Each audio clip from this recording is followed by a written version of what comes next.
You're listening to the Break Podcast powered by Career Cloud.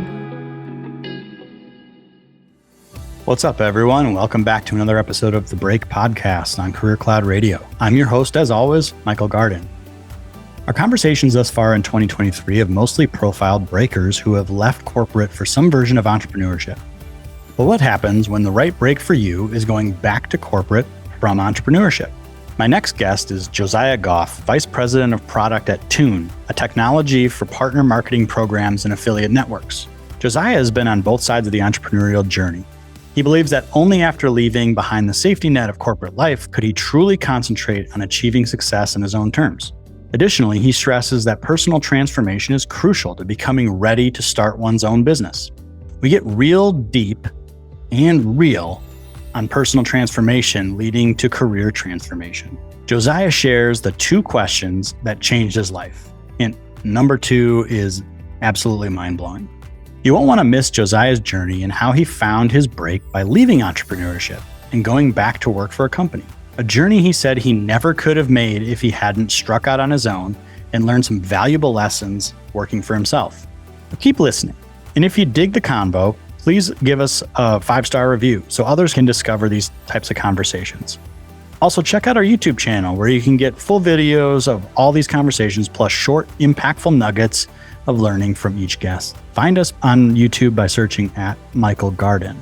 I hope you enjoy this episode, Finding Yourself with Josiah Goff. This episode is sponsored by ZipRecruiter. If you need a change and are looking for a new job, or if you're looking to hire for your small business, please check out ZipRecruiter today. Their smart technology matches the right candidates to the right jobs and sends new opportunities right to your inbox. They make finding a job or hiring the right person easier than ever. ZipRecruiter, the smarter way to hire. Try ZipRecruiter for free today by going to ZipRecruiter.com and tell them I sent you. Josiah, welcome to the show, my brother. How are you? I'm doing great. Glad to be here. I'm glad to have you. This show is about breaking your career, breaking work. And so I've talked to a lot of people, and my story is also, one of kind of going from corporate drudgery to the world of entrepreneurship. At least that's how it is today for me. And I'm sure it's going to change and adapt as we go. But your story, was really interesting to me because you've gone both ways, and you've gone from corporate to entrepreneurship and kind of found some purpose and passion there, but then you've also made a move back.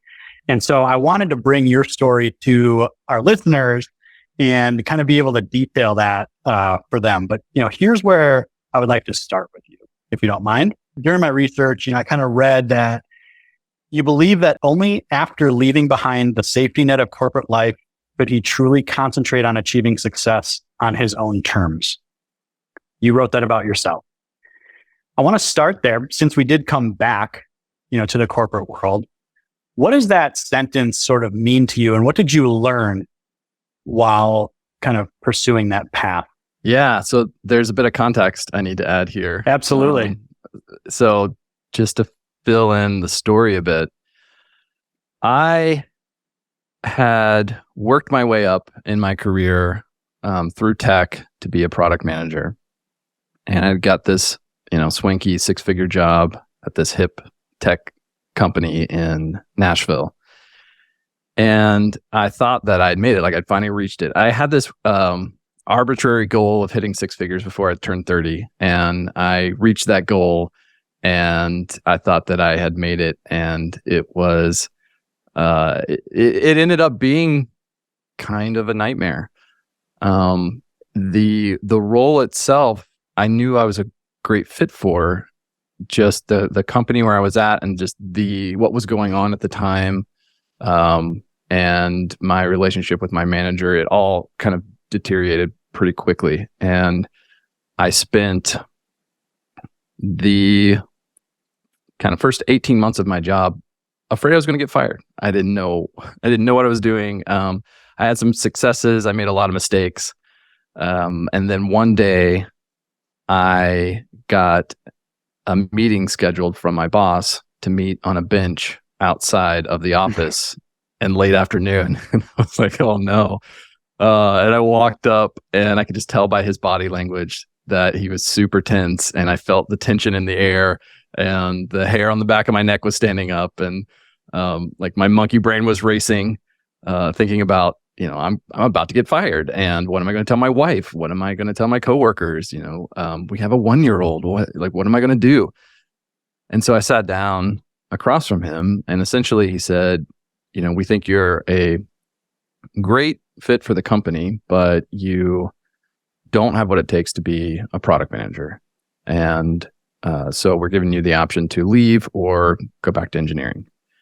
And for me, that was a demotion because I love product. I didn't want to go back to engineering. And so I think I did what any sane person would do. And I said, okay, I'll go back to engineering while I looked for another job. And so I started applying and interviewing at other places. And I just had this feeling that I was interviewing for the same job over and over again. Like I would just go to the next place and nothing was going to fundamentally change.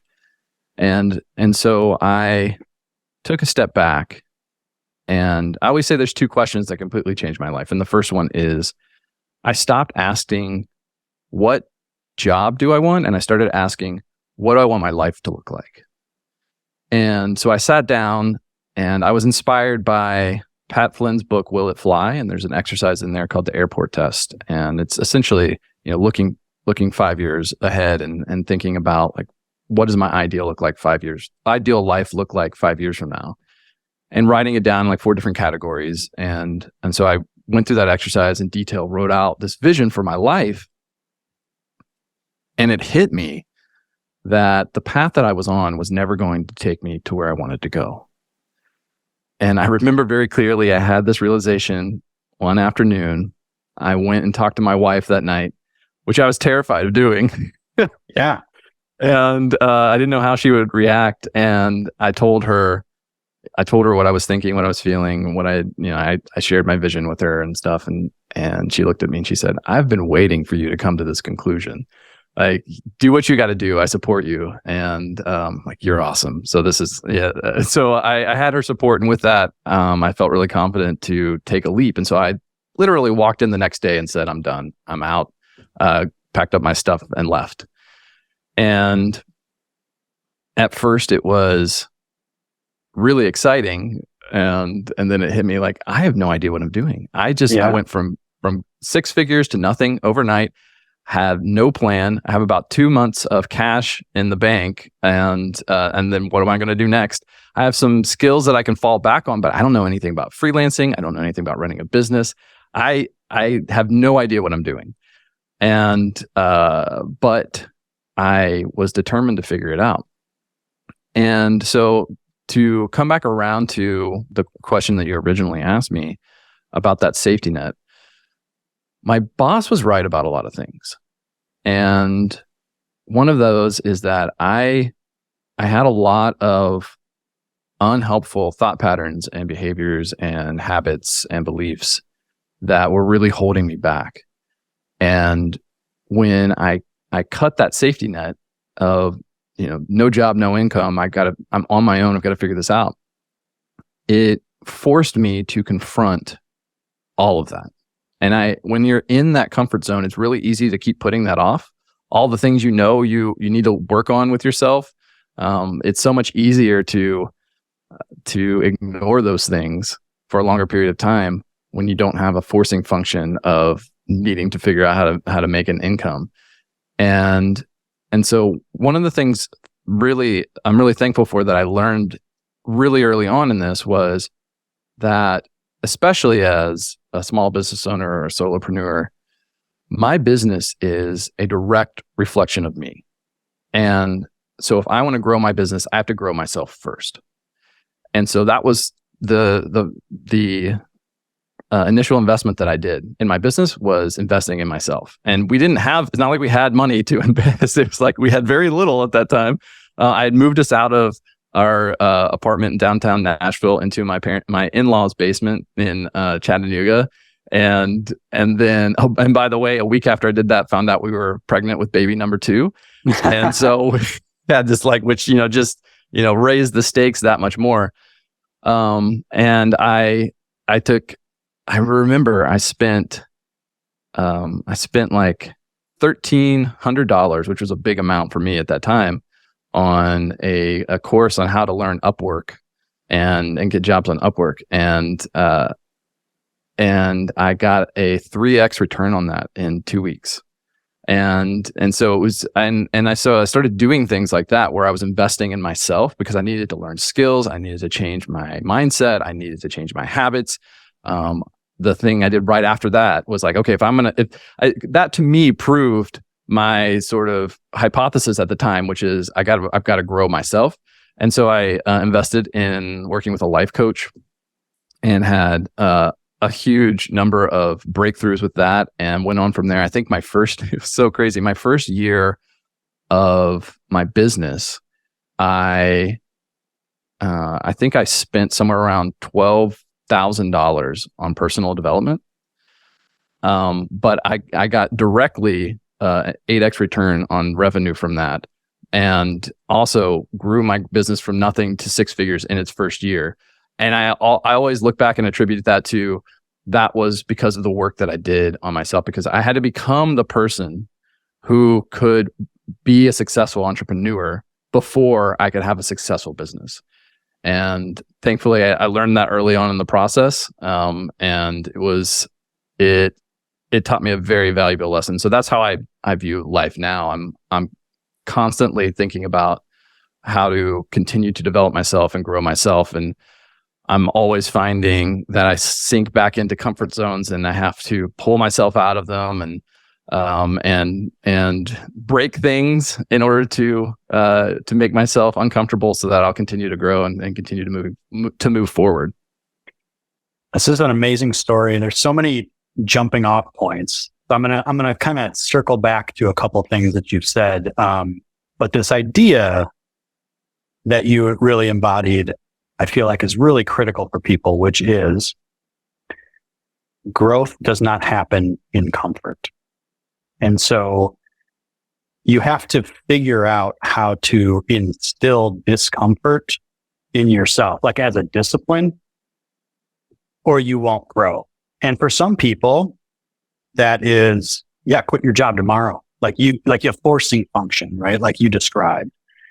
And for others, this depends on your risk tolerance. This depends on a lot of different things. There are other ways that you can sort of systematically, do that, where you don't risk it all, or you don't, I think you needed the anxiety of that, right, in order to really confront some of the things that you just felt you were ignoring. And that's, it's a personal choice, and there isn't one, basically, the news or, the media is going to want to say there's one way or the other, right? Burn the boats, or, do it some other way. And it's just not true. It just depends on you examining yourself and understanding your map and your own lay of the land of who you are, to make those determinations. So that's really, really, kind of an interesting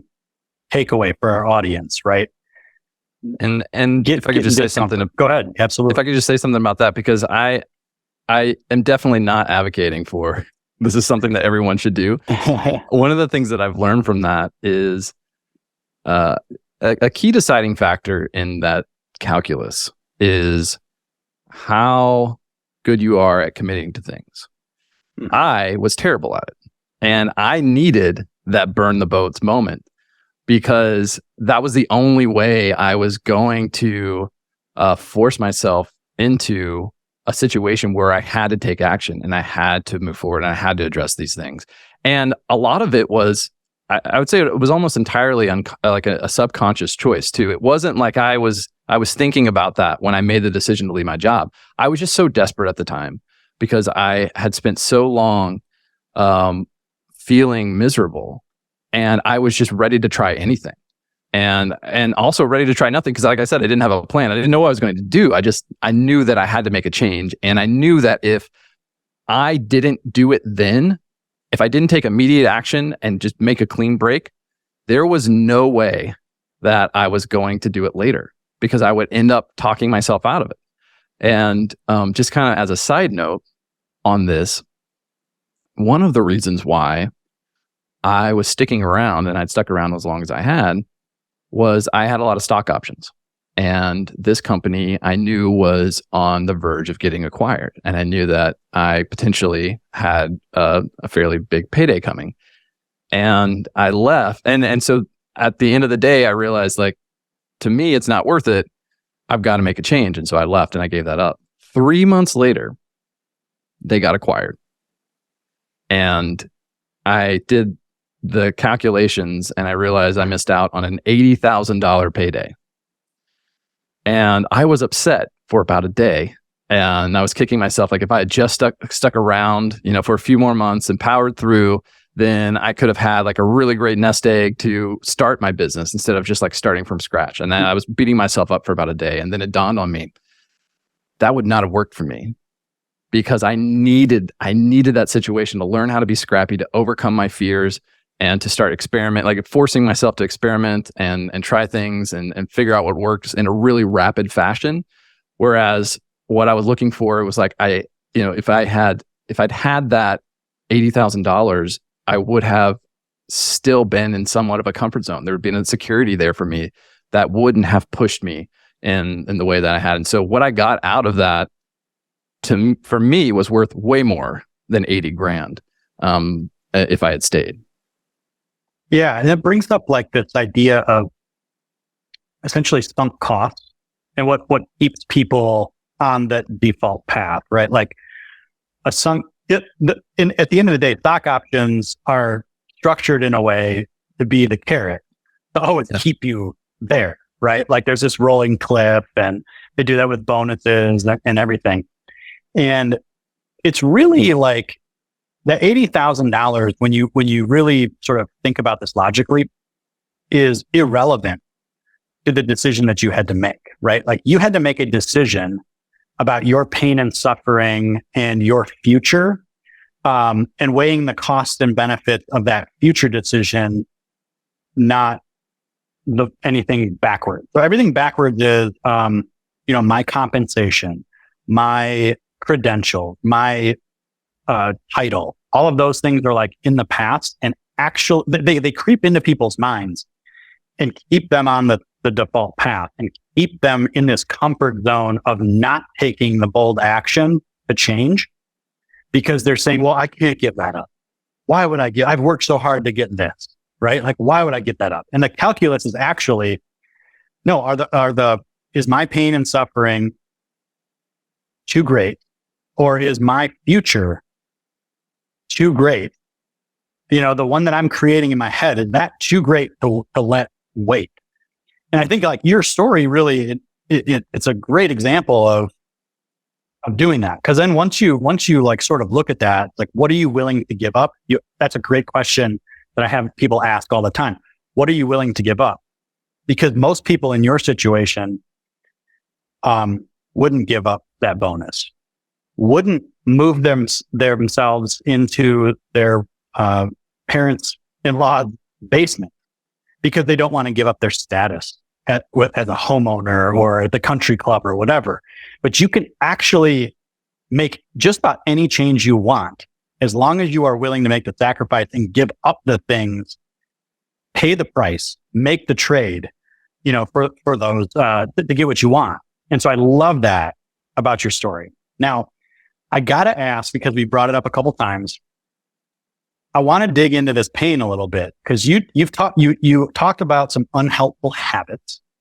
You talked about, and that your boss was right about these things, and that you really had to confront this, and you had this root of, I need to improve myself before I can improve my circumstances. Talk to us a little bit about like, what were some of those unhelpful habits or bad habits that you had to kick? You're listening to the Break Podcast, powered by Career Cloud. This episode is sponsored by ZipRecruiter. If you need a change and are looking for a new job, or if you're looking to hire for your small business, please check out ZipRecruiter today. Their smart technology matches the right candidates to the right jobs and sends new opportunities right to your inbox. They make finding a job or hiring the right person easier than ever. ZipRecruiter, the smarter way to hire. Try ZipRecruiter for free today by going to ZipRecruiter.com and tell them I sent you. I had a really bad victim mentality. Okay. And what that looked like for me was I blamed everything wrong in my life on external circumstances. And I, a lot of times, was unwilling to accept my responsibility for the state of my life. And I don't even know if I had the words at that time to describe it that way, but looking back on it, that was a big part of it. And a lot of it was just defense mechanisms that I built up from, things growing up. But that was it spilled out into everything. And so that was one big piece. The other big piece is I also at the same time, I probably had, it's like this weird sort of mixture of low self-esteem or low self-value with like almost unearned pride, because I would pretend like I was, I knew everything, but then on the inside I was very afraid of people calling me out and showing that I don't know what I'm doing or I don't know what I'm talking about. And so one of the ways that showed up was I had a very hard time having hard conversations. I'm very much, and this is something that I've improved leaps and bounds on, but especially at the time, I was very much an internal processor, and I had a good understanding of certain things in my head, but then trying to get them out into a verbal form was hard for me.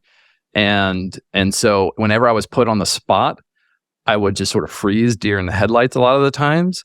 And when you're a product manager who needs to be able to go into a boardroom and make a pitch for a piece of work that we're going to be doing at the company and we're going to be spending $1 million on, and you're standing in front of the executive board doing that, and then they're drilling you with hard questions, like that is not a trait that you can have. And there were a couple of meetings where I just bombed so hard. It was so painful.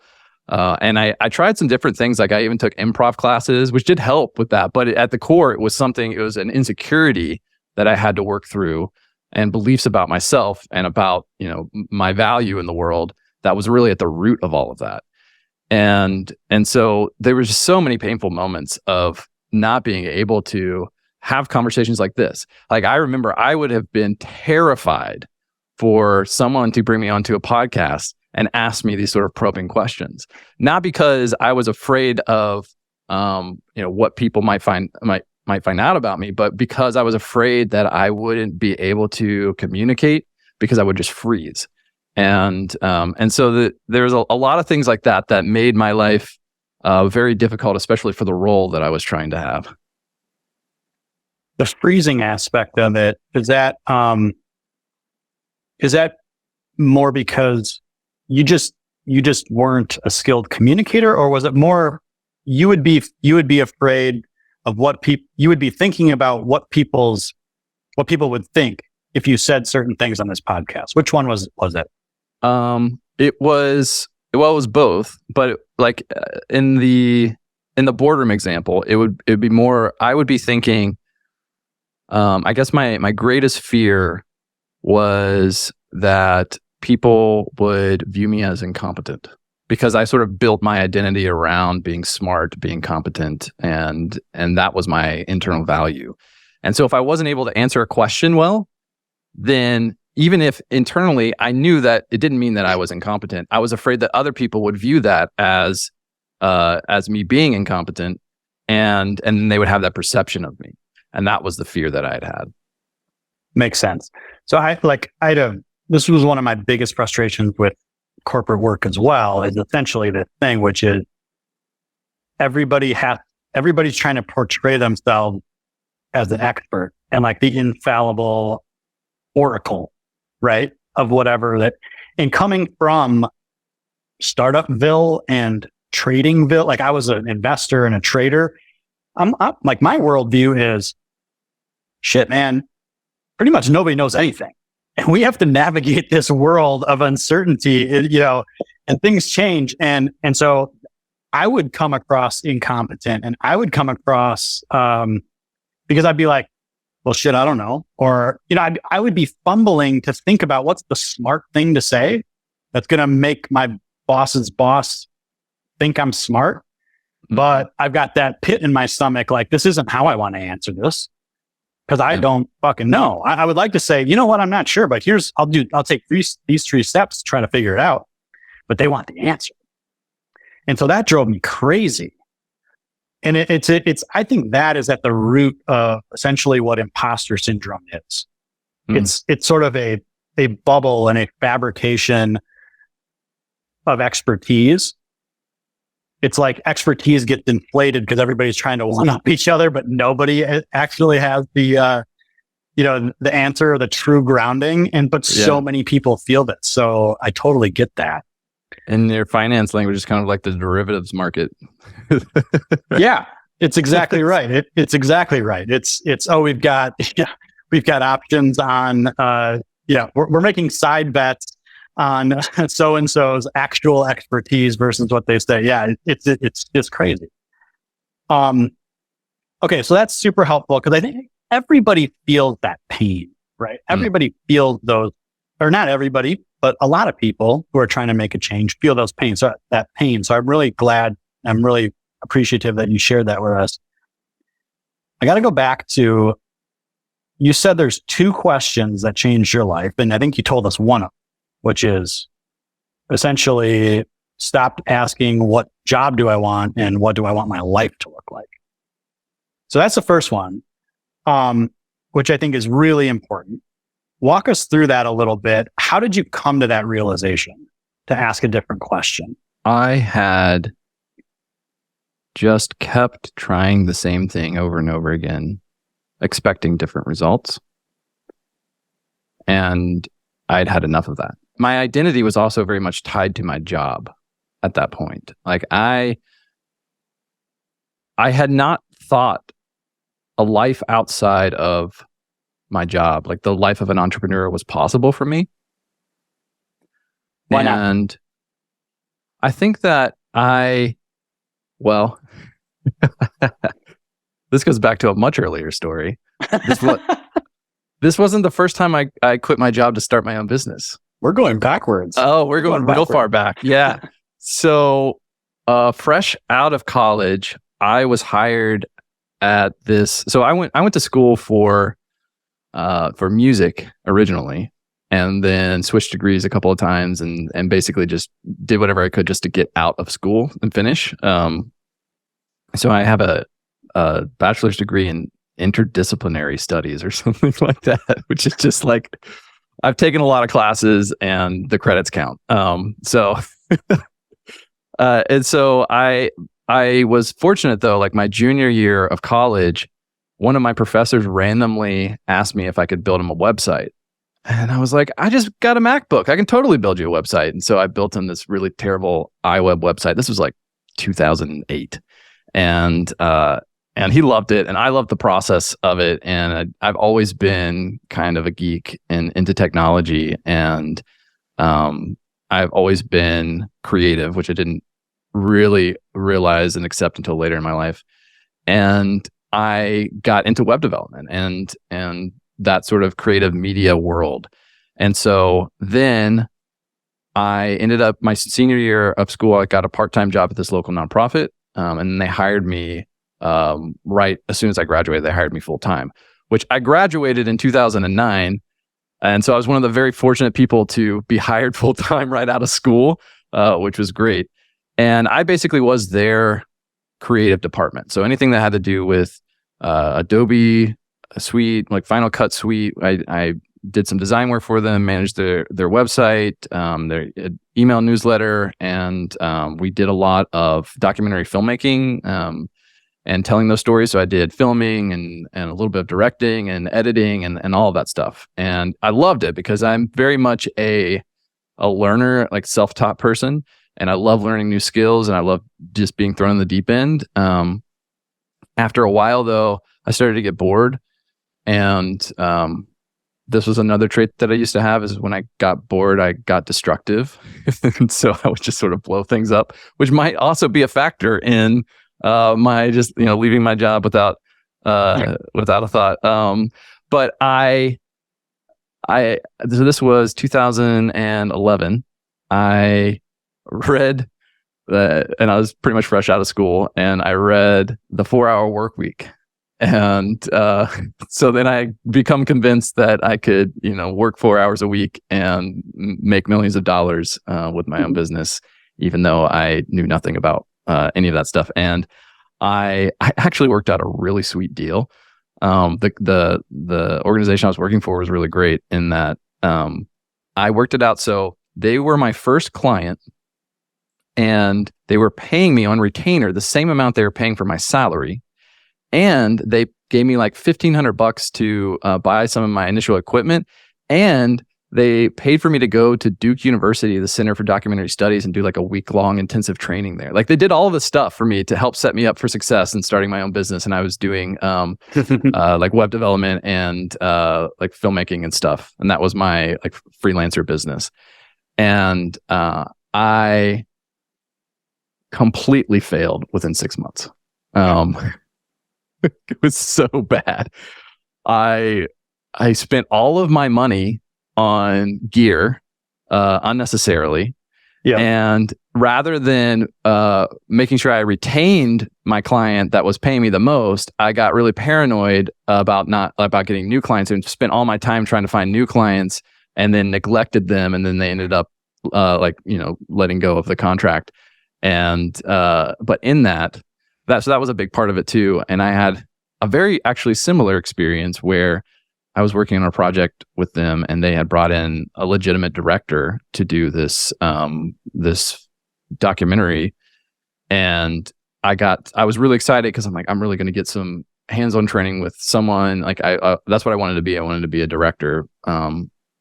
And we went and did this shoot out in Oregon, and then came back, and I was supposed to be editing this stuff, and I didn't know how to ask the right questions to know what to do. And so I just sort of sat on my hands in some ways. And then he ended up telling the organization, my former boss there, he's like, yeah, Josiah doesn't have what it takes to be in this. And I believed him. And so that's when they let me go. And then all of my other work dried up within that same week. And I ended up finding a job in Bellingham, Washington, like all the way across the country, and moved out there for a job and lived out there for a few years. But I think that experience, my interpretation of that was that I really don't have what it takes to run my own business. And at that time, I didn't believe that I could learn it. And so I went back in. I actually I think out of a coping mechanism, walked away from any kind of creative work. Like I did some stuff at my job still, but any side projects, I sold all my film equipment. I sold my guitar. I got rid of everything, and sort of walked away from that whole world for a while. And so this was also a contributing factor when I was making this decision. I don't know if I consciously thought about that, but I still had that fear that I didn't have what it took to run my own business. And at that point, I was just I'd hit my limit of trying to work in this corporate world in the way that it was for me there, and with the tools that I had, right? That's a big part of it. And so I think that I really did just try to make the decision as quickly as possible so I wouldn't overthink it and change my mind. Makes sense. but that question, essentially going through that, changed your life. Yeah. What was the other one? I'm really glad you asked me that, because I've said that to several people and they never pick up that there's a second question. They just kind of, there's a second question, and I actually think it's more powerful than that first one. At least it was for me.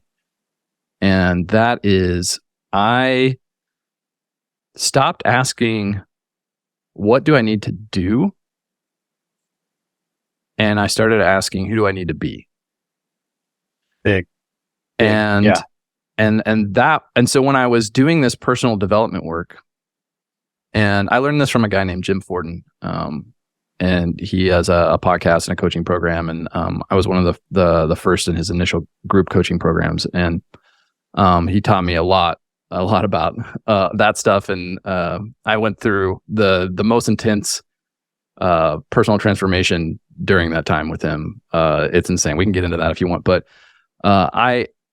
I realized that I had been doing it all backwards my whole life, in that I focused on things that, I looked at the life that I wanted, and I started thinking about, like, okay, what do I need to get in order to do the things that I need to do to be that person? But that never works, because our subconscious minds drive 90+% of the decisions. And so this sort of internal operating system that most of us aren't even aware of is really running constantly, and is the biggest factor in the habits that we have, the beliefs that we have, the actions that we take, the decisions that we make. And so anytime you're trying to override that, it's only going to last so long. That's why most people need unfortunately, like, tragic events in their life to wake them up, to snap them out of something, to start changing that identity. And so I learned how to do that at that identity level first, and focus on changing, like, basically reprogramming my subconscious mind. And so I took a step back and I said, okay, what are the traits and the characteristics of the person who would do the things that are needed to be done in order to have the life that I want to have? And I started from that angle first. And the thing that I realized was, the brilliant part was that when you start there and you change that identity, then it's so much easier to actually do the things. Whereas if you're trying to do things that go against that identity, it's so hard. And that's why change feels so hard for most people. And so that's why I say that second question is really the one that to me is a lot more powerful, because that is almost like it almost kind of feels like a magic formula for actually achieving what you want in life. Yeah, I've come to learn something similar. Well, the exact same thing, just in different ways. And I think it's very illogical for most people, because our entire society is structured around do things, get things. Right. Right. Like, so when somebody tells you, you can actually be that person in your mind right now, that's like woo-woo for people. Right.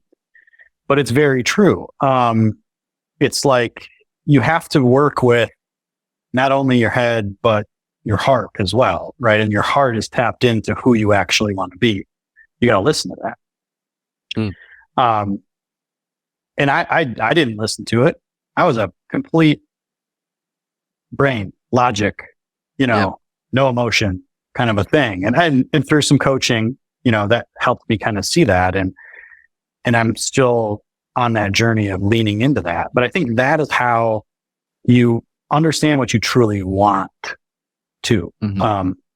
When you accept who you actually are today, and what and view your talents and your shortcomings from a realistic standpoint, but then say, okay, I want to go in this direction. So what needs to happen? Who do I need to be? And I think I've heard David Goggins has a morning meeting with himself, where he Like, all right, MFer, like this is, here's where we're going, right? And I think that's really interesting to wake up every morning and have a meeting with yourself. We have stand-ups with our teams and all of that kind of stuff, right? Have a damn meeting with yourself and tell yourself who you're going to be. Like for me, I'm an author. I haven't written a book yet. I'm an author. And every time I write something on LinkedIn or write a blog post or write a newsletter, I'm writing my book. Yep. So that's it. That's my process. I have this sticky right here on my, there we go. There it is. Look at that. Because I'm writing a book as well. And I have to constantly remind myself that I am an author, and this, this constant battle with myself of, just working through all the mental junk to actually get stuff out on paper. Like that is what it means to be an author. My author coach, Azul Terrones, at the beginning, anytime we start, he's like, remember, like, get the sticky out. Like, remember, like, I am an author. I was just reminded of a big piece of how I actually came to learning that second question and what brought me there. There's this moment in my life that in my head, it's like everything before this moment and then everything after this moment. And it was such a simple moment, but it completely turned everything upside down for me, where I'd said I'd hired a coach locally, like right after we moved down here to Chattanooga. I hired a coach named Kelly locally here, and she took me through this process. And the method that she uses is like inner critic and intuition, and kind of that model for doing the self work. And there was this exercise that we did where she had me give my inner critic a name and then write out a description of them, like what do they look like what do they say to you, all this stuff. And it sounds really, really woo woo. And at the when I went into it with skepticism, but it was so helpful, because what that's doing is it's starting to create distance where you can start viewing the stuff more objectively. And so it's a really cool sort of mental trick. And so I did that. I wrote all that out, and my inner critic, I named him the Cynic.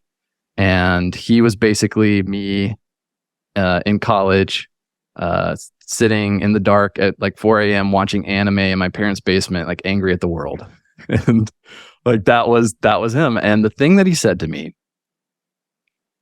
that I realized had up until that point had been in my head on repeat for most of my life was, the thing that you want, that life that you want to create, is not worth the effort. So don't even try. And I realized that was my identity. I viewed the Cynic as me. And any success that I did achieve was in spite of that. And I would start to pull away, and then it would just draw me back in. And that was my whole life. And so I was describing this to Kelly and telling her all of this. And when I was done, she just looked at me and she said, "You do realize the Cynic is not you. It's just old programming." And there was like a switch that flipped in my head. And my whole world turned upside down in that moment, because I realized, holy shit, he's not me. And if this is just old programming, I'm an engineer, I can reprogram. Like I can, and so that's what sent me down the path of, okay, if I can reprogram, if I can take on a new identity, what is that? What identity should I take on? And that's when I started to ask that question of like, who do I need to be? That is powerful. Like this. So again, I named this podcast The Break, because it's not just about breaking work. It's about breaking your constructs, and there are moments, and I love to get into the moments. There are moments that just blow your mind wide open and completely shatter your mental model of the world. And you just described an amazing one. And I think that gave you the confidence to say, well, shit, I can pretty much do anything. I can change in a lot of different ways, whereas you didn't think you could before. And I've detailed mine, I've had several and I've detailed mine, and people know about my whole investment in loss and reading a book and just having my world shattered. I mean, it's so powerful. It's such a key to change, to be able to see options for you to change and then build belief slowly or fast that you can do it. It's like it's a perspective, type thing. And I think what so many people miss is that those moments can happen at any time. Right. And often we don't see them coming, but they require us to be open and to be aware and to be ready for them. And I could have, when she gave me that assignment, I could have said, this is stupid. I'm not going to do it, or I'm going to half-ass it or whatever. But I'm like, well, I'm paying for this, so I'm just going to trust the process. And I did it. And it was so simple, but it completely changed my life. Like, I am not the same person that I was, 6 years ago. Absolutely not. I've completely radically changed my life.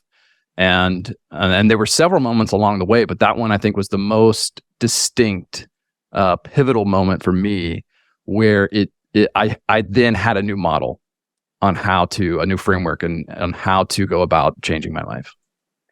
So this also brings up, like, I have this theory, if you will, that, so when it comes to success and thinking about success and what we want to do with the time that we have, people either, I don't know if it's they don't know what success is, or I think maybe the better explanation is deep down they actually do, but we need to clear out a bunch of shit to actually surface what we think is a definition, a good definition of success. And so I'm wondering how this, you kind of mentioned early on, I wanted to make $100,000. I want to make 6 figures, right? As in a job. Like, that was my kind of goal, right? That was your view of success.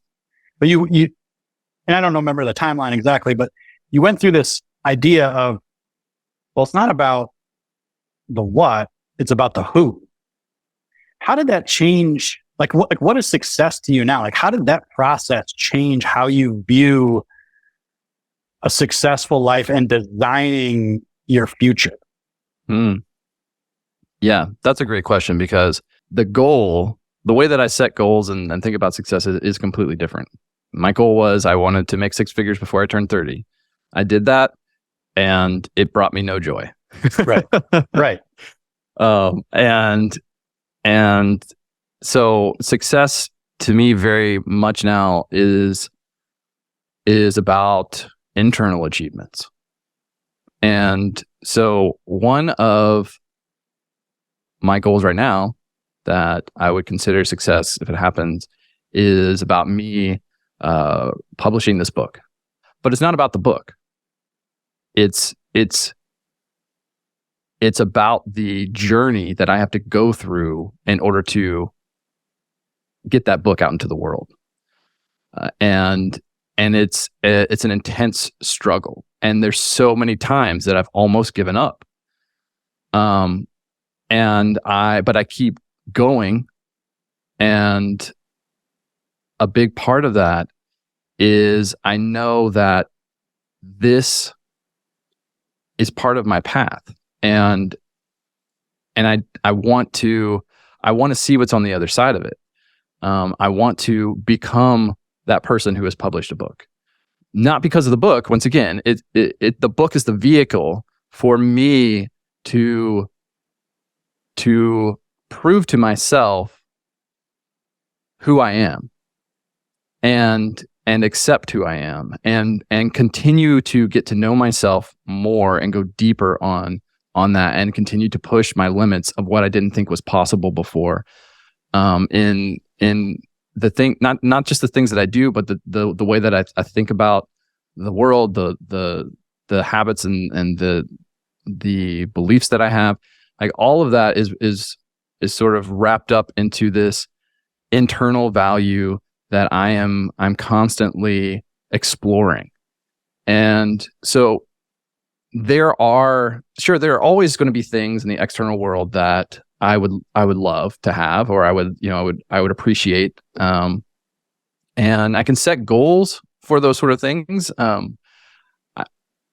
Those goals don't really drive me anymore. I guess that's the big difference. Is I see them more as almost like This sounds a little woo-woo, but like I set my intention, like, oh, I could see how, like, I can see this life, and I know that I can head in that direction if that's my choice, and that is, it's kind of hard to put into words, but that's sort of the difference. It's like I'm not looking out at the distance and pushing hard after this thing that's out there. And I'm waiting for me to get there before I feel whole, or I feel successful, or I feel valuable, or that I'm making the right contribution. Right? I'm instead looking inward and saying, how can I expand what it means to be Josiah? How can I go deeper on getting to know myself and building these relationships in my life? And it's just very much more about the richness of my experience of life internally in my own world and the relationships that I have, and the amount of freedom that I'm able to generate for me and for the ones that I love. And so that's the best way I can describe it. Is it's very much shifted from external to internal, more intrinsic value. I think that's a very common shift when people go through these realizations. It's life and success is about the internal scorecard rather than the external scorecard. But I'm curious now, like, again, a lot of times success for 85% of the population is job, money, title, right? External scorecard stuff. Or they make this pivot to, freedom at all costs. I'm going to be an entrepreneur, all this kind of stuff, right? Like, I've done both. There's merit to both. I'm not, advocating one way or another. What I'm curious about is how your shift back into the corporate world and what you do now facilitates your version of success. Because I want people to understand that it's okay, whatever. Again, it's not A or B. Not entrepreneurship is not better than being, in a corporate job. I'm just curious for you and your story as we've heard it today so far, which, has been amazing. Like, how does work in a corporate setting fit into your version of success? You're listening to the Break Podcast, powered by Career Cloud. This episode is sponsored by ZipRecruiter. If you need a change and are looking for a new job, or if you're looking to hire for your small business, please check out ZipRecruiter today. Their smart technology matches the right candidates to the right jobs and sends new opportunities right to your inbox. They make finding a job or hiring the right person easier than ever. ZipRecruiter, the smarter way to hire. Try ZipRecruiter for free today by going to ZipRecruiter.com and tell them I sent you.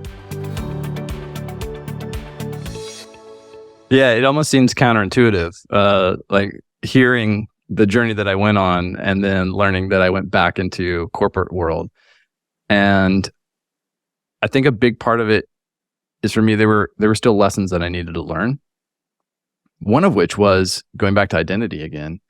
In the same way that I had attached my identity to my job, and then broken that that attachment. I then, rather than learning, I think the lesson that I needed to learn at the time, I attached it to being an entrepreneur. And so in the beginning, I had really, I was in this fun, playful experimentation stage, and that's when I was, and personal growth, and that's when I was seeing like the growth of my business, and the business I created was a small web and marketing agency, and I had, I think I grew it to like 250,000 in the first 2 years or something like that. And, but by year 3, I realized that I'd actually never wanted to start an agency. not an agency guy. Me neither. And yeah, and I really just did it. I sort of like fell back onto the skills that I'd had, and I tried stuff, and it's really one of those things where what I was building was skills, business skills and marketing skills, and that's what I was really missing before. I didn't have a good understanding of business, or really an appreciation for business, and how actually, just sort of like a quick sidetrack, how I got into that was when I started doing freelancing right after I left my job. I was taking it from the angle of like, I'll just build websites for people for now until I figure out what I want to do. And so I would have conversations with these small business owners and to build them websites. And in order to scope out the project, I had to understand what they were trying to achieve. And so I was asking them a lot of questions. And I realized, I guess I didn't realize up to that point how much I had absorbed from being in marketing technology my whole career, how much of business and marketing I had absorbed. And so I was asking all these questions about their business and their marketing strategy and sales and all this stuff. And they didn't know the answers to half of that. And so then what ended up happening is I started doing coaching on like more of the business and marketing side, which was really odd for me. And then I learned to love that part and realized that like that is that I did have some skills in that, and I had an appetite for it, and it really fit in well with the way I sort of viewed the world. So that's how the business started, like the agency. But I think one of the trade-offs of just sort of experimenting with stuff was I would just figure out stuff to sell and see if I could sell it. And then I sold it, and then I'm like, oh shit, now I have to deliver this stuff. And so then I'm trying to like figure out how to build a team, and I was just sort of all over the place. There wasn't a cohesive strategy. And what that, and you know, there's pros and cons to that. One of the cons is like, I looked up 2 years later and I realized that the business that I had created wasn't the business that I actually wanted, and the business that that really was going to support the vision that I had for my life. And around this time, I'd started my own podcast called Content Heroes. And I originally did it to be a sort of a top of funnel for my agency. But as soon as I started it, I realized how much I love podcasting, and just absolutely fell in love with it. And I realized that I'm a content creator. And so I started the pivot from my agency into content, trying to build a content business or a business around being a content creator. And that was at the end of 2019. And so my goal was to slowly transition, and build up the revenue on the content side, and then, then scale down the agency. And then, as we know, in 2020, shit hit the fan. All my projects started getting canceled, and I'm scrambling to figure out, I had to let go of the team that I was working with, and I had to figure out what to do. Well, also, I don't know, this is a pattern. We had in November 2019, I know it's coming. We were in this 3-bedroom house, and we were like, man, we really missed the downtown walkable lifestyle that we had. And so we decided to move downtown Chattanooga, get an apartment, and because our youngest was just sort of old enough where we thought we could make that work. And then we signed the lease, and a week later found out we were pregnant with baby number 3. And so we move into this 2-bedroom apartment at the end of 2019, and then the world locks down, and basically we're trapped in a small apartment with 2 toddlers and a pregnant wife, and I'm trying to run a business and keep it afloat. And it was the greatest test of my mental health that I've ever had in my life. It was really rough. And I was still doing the podcast at the time, and still sticking with that, and trying to make a business out of that, while I was also trying to, find client work to do. And I sort of hit a breaking point again. And I had to take a step back and say, okay, what is my priority right now? What do I want? And I realized that I had become really attached to this story that I had built around, I left my job and became a successful entrepreneur and all this stuff. And I realized that I don't care about that anymore. What I care about is being able to have the freedom to design the life that I want for me and my family. And at the time, it made sense to maybe, I guess the question I asked was does it make sense? Is there a possibility for me to do that, inside of another company? Because one of the other realizations that I had was I miss product work. I really did enjoy product work, and I miss being part of a bigger team where I feel like I can have a more immediate, larger impact on stuff. And I also felt like I felt like there was an open loop, because I never felt like I really got the opportunity to truly realize my potential as a product manager. So I started looking for a product job again. And over the course of 6 to 8 months, I got to final round interview with 7 different companies. I did 20 to 30 interviews and got to final round 7 different companies before I finally found the right fit. And I had my own criteria of, I wanted to continue serving content creators, which was what I was doing in my agency and with my podcast. And then it needed to be a remote job, which was thankfully a lot easier to find in 2020 at that point. And then also, they needed to have an entrepreneurial bent to the company. And so I ended up at Tune, which is a partner marketing platform. And when I joined, I was the senior product manager for Tune Pay, the Tune Pay team, which literally my job was to help content creators get paid every day. So it fit in perfectly. And we were in the stage where we had recently gotten acquired. And so it felt like a startup without the risk or hustle of a startup, because we no longer had the VC runway breathing down our necks. And we were able to, in 8 months, from the acquisition, become profitable. And we're one of the fastest growing companies that was acquired by this company. And so it was just I couldn't have asked for a more ideal situation for this season of my life. And my boss at the time, so awesome. We had so much in common. We were almost the same person in a lot of ways. And but the big difference was, in between my last product job and this product job, I'd run my own business for 3 years, and I'd done all this personal development, and I completely viewed everything differently.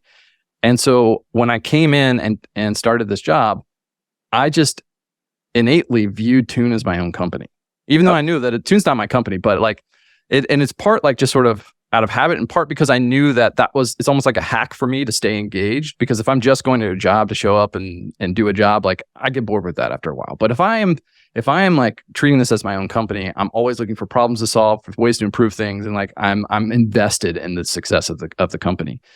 And so I came in and was leading the team, and within a year, I was promoted to lead the product team. And then got promoted again to VP.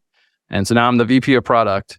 And funny enough, Tune was one of the companies that I applied for back when I left my first product job, and I didn't even make it past the phone screen. They didn't even hire me. And now I'm their VP of product. And so it's come full circle. And also, ironically, I now have the same title of my boss who demoted me at my last product job. And to me, what that shows is just validation of how far I've come on that inner journey. Because the way that I was before, the person that I was, I could never do the job that I have now. And I absolutely love my job, and I'm leading a team, and we're doing amazing work. And I couldn't have asked for a better scenario, a better situation. And so one of the big things that I learned from this was, when people think about the idea of entrepreneurship and freedom, they think about 4-hour work week and digital nomad and, and being a solopreneur and all these things. And that's what freedom means to them. But really what freedom means is having the ability to choose your own trade-offs. And that's what I did. And I recognize that for this season of my life, this is the best fit. I've got 3 small kids. I want to be able to spend time with them and invest in them and be here with them. And at the end of the day, I don't actually really care that much about the vehicle that allows me to do that. What I care about is looking at who I am and how I want to show up in the world. And then all I'm doing is looking for opportunities that allow me to show up as much as possible in the way that I want to show up. And that's how I've made the decision to go back into the corporate world. And so for me, like right now, having a 9-to-5 means more free than it did before. Love that story. To kind of wrap up and sum up this whole hour and 10 minutes, hour and 15 minutes we've had here, we all go through seasons of life. And not only seasons, but we all go through changes. We don't have to know. It is normal to not know or change your mind about what you want in life. So whether it's a season or you just don't know, that can change. Our version of success and our outlook on success and holistic our priorities changes, and that is okay. And the path to manifesting that success, or the vehicle, as you put it, it doesn't matter if it's building your own business or working in a corporation. You can find the path and the vehicle in both settings or in a hybrid or whatever it is for you. You need a creative outlet to be the best version of yourself. You don't have to be in a business or start a business. You can find a great job that scratches an itch and gives you all sorts of ideas to work on your creative outlet as a side hustle or another thing or a hobby or whatever it is. But you do have, so none of it matters. None of it's better than the other. But you do have to do the work. And the work is hard and it is sloppy and it's messy and you got to stick with it. And the work is essentially digging deep inside yourself and figuring out what you want and what your priorities actually are and stack ranking them and being real clear about that so you can have the freedom to make your own trade-offs, as Josiah said. I think I just love your whole story and how that it just brings that together for me in a new way. Thank you. Yeah, and I want to add something to what you just said, because I loved all of it. And the when you describe the work as digging down deep and really figuring out what it is that you want and your priorities, another big thing that I've learned is that for the most part, we know what we want.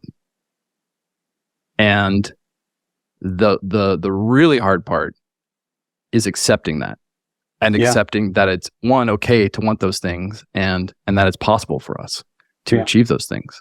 And at so many times I'm so in my life, I'm like, I don't know what I want. I don't know who I am. I was like, no, I know all of that.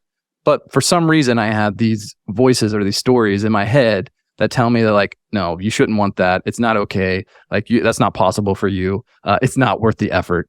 Right. And so the work is clearing out all of those voices so that you can be really honest about what it is that you want. And it's an ongoing process. Like this is not like something you do once and then you have it. Like I'm still finding ways. I just had a conversation with my wife last night about this. So like I'm not being honest about what I want again. And so I had to unpack that all over again. And it is painful. It's really uncomfortable. And it's grueling at times. But that is how you experience the fullness of life. You're never going to really like experience what it means to live until you start getting honest with yourself and with those around you about who you are and what you want from life. Absolutely. Couldn't have said it better. When you start to just be yourself, everything gets easier. I love your message. Josiah, thanks so much for being here. I know you're doing a lot of writing. You got a book you're working on, all this stuff. Tell the audience where they can find more about you, follow you, and just kind of follow your journey. Yeah, absolutely. Best place to go is josiahgoff.com. And I'm sure Michael will link it up here in the show notes. We sure will. But that'll has my email list. I send out a weekly newsletter, and I post updates about my book. It has all my social stuff where you can follow me. I am doing a lot of things. I'm trying to start narrowing some of that stuff down, because the other part is I never stop creating content, which is something that is just part of who I am, and that's another thing that I had to accept. And so I'm always doing podcasting and doing writing and stuff now, and that's part of what helps me continue to explore these things and do that work of digging into myself. Well, keep doing it, because the world needs it. Josiah, I really appreciate you being here. Thanks so much. Have a great rest of your week, and I can't wait to continue following your journey and see where you go. Thanks so much, man. This was a great conversation. Awesome. Take care.